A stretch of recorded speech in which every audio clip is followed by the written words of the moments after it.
there are a lot, and I mean a lot, of diets on the internet nowadays. So many different diets are promoted.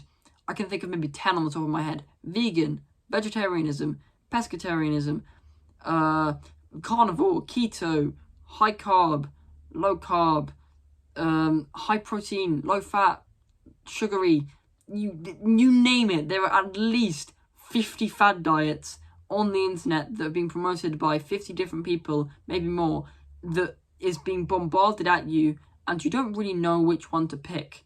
And I've made a recent video on this about trusting your gut, but one thing I will say is that you need to value things that are deeper scientifically than carbs, fats, and proteins. You may know that carbs, fats, and proteins provide you with calories. Now, calories give you your energy, because it's not really something that gives you energy, but calories are just a unit of energy, and carbs, fats, and proteins contain that energy, and they give out energy when they're broken down and metabolized inside of the body that can be used to help you run and do all the other chemical reactions that happen inside of your body to keep you alive. And fats contain 9 calories per gram. That's a lot of calories per gram, by the way. Carbs contain 4 calories per gram, but every single 1 gram of carbohydrates can hold 2.4 grams of water weight. That's just another interesting statistic.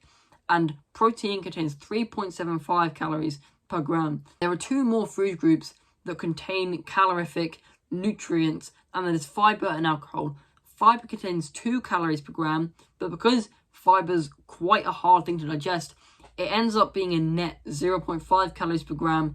And alcohol is actually a food group, not saying that you should eat it on a regular daily basis, but it does contribute 7 calories per gram of alcohol consumed. That's just another interesting fact that you may not have known before. But they are the 5 calorific food groups. Things like water, nutrients, inorganic salts, sodium, chlorine, ions, other molecules, vitamins, they're not calorific at all, but they are necessary for your body. There's so many different fad, fitness influencer things that say calories in, calories out. That's all you should care about to maximize your gains. That is true in some respects, but not in others. If you ate your daily maintenance calories full of sugary processed foods and crisps, you would die. I'm sorry, but you would die, because you are not getting the nutrients that you need to actually live a normal life. And that's reality, I'm afraid. You can't just consider calories in, calories out, and only the foods that actually give you those calories, like high fat, low carb, protein, fiber, alcohol. You can't only consider those 5 things. There are other things that you have to consider that actually mean that your body can function like a normal human being. And these are the things called micronutrients. These 5 things that we mentioned are called macronutrients. Micronutrients is everything else. Minerals, vitamins, phytochemicals. They're all micronutrients that are necessary for the body to function in its desired and optimal way. You need at least, I'm making guesses out of my head here, 15 vitamins and maybe 20 minerals to function like a normal person. And no matter what diet you follow, if you're not achieving that, it's not going to end well, because you will be deficient and you will suffer because of it. If you eat a vegan diet, which contains so many vitamins and minerals from all the fruit and veg that you're going to be eating throughout your vegan diet, if you just choose to eat bread and chips, where's the micronutrients?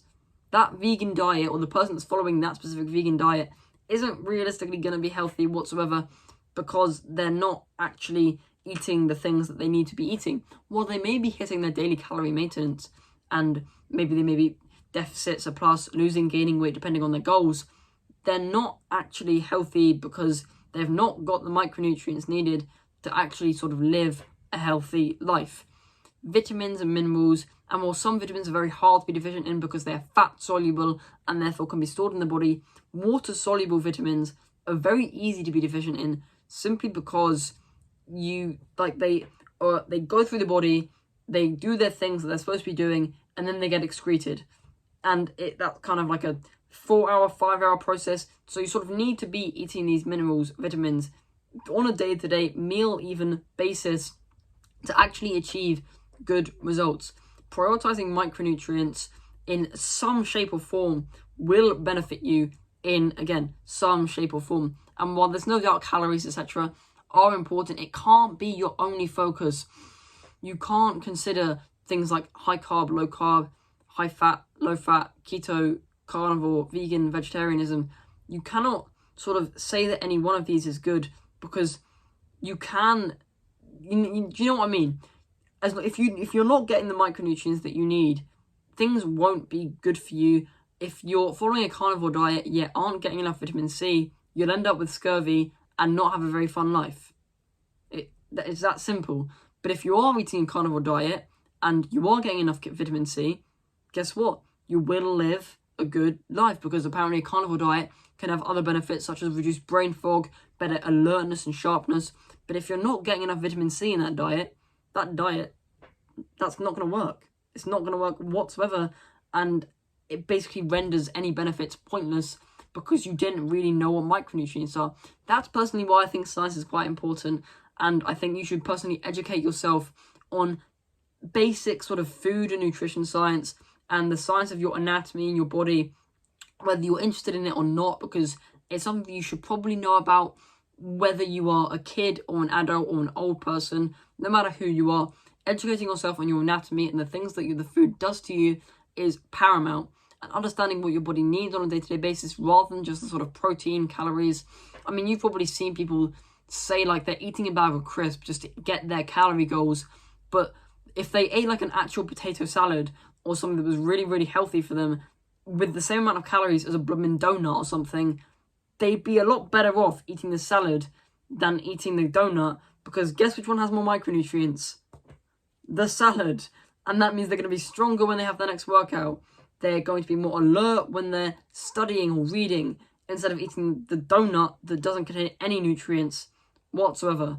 It's an interesting topic, micronutrients, very scientific, and there's a lot of other things that micronutrients do to the body that are incredibly important that I'm going to go through in so many future videos, because my word, science is an absolutely mind-blowing subject, which to me pulls the pieces of the universe together and is incredibly interesting. But just understand, micronutrients are important, and no matter what diet you follow, if you're not getting enough of them, that diet basically all goes to waste. Any benefits you may see are contradicted by the effects of having or being deficient in certain minerals or certain vitamins.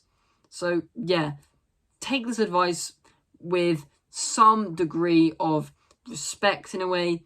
Understand that yes, micronutrients are very necessary, and no matter what diet you follow, you're going to need them. So understand before you go on an extreme carnivore diet that if you're not going to get the amount of vitamins that you need from the meat that you eat, it's just not going to end well for you. If there's not enough vitamin B, actually, no, that's another thing. Vitamin C is only found in fruit and vegetables, by the way. So if you go on a carnivore diet, you may literally just get scurvy. And before anyone who does follow a strict carnivore diet tells me anything, you probably should eat fruit, because otherwise you won't get enough vitamin C, and that's going to lead to scurvy. So yeah, that's just a quick word of advice. Follow your gut, like I said in the last video, and please just consider micronutrients more importantly than what you may currently do, and stop making everything over calories, for crying out loud, because calories don't mean everything. And if someone tells me that calories in, calories out is the only thing that matters, I will hurt them. Good luck, subscribe, and thank you.